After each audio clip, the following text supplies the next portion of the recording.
ahora The Web se llama... La ley de Weki.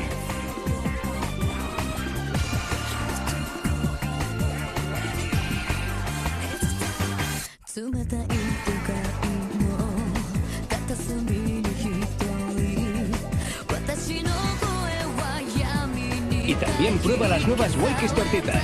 Si caminas sobre magma ardiendo llevando 3 personas a los hombros, vas a acabar malherido. ¡Esta es mi justicia! Toma y lo entenderás todo.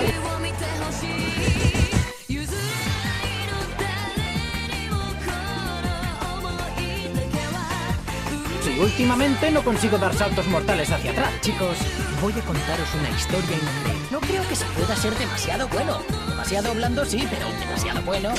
Soy listo, soy rápido de pies y además soy un ninja.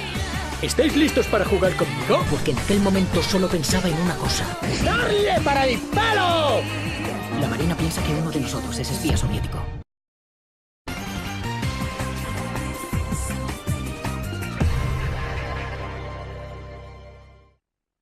Se llama Weki.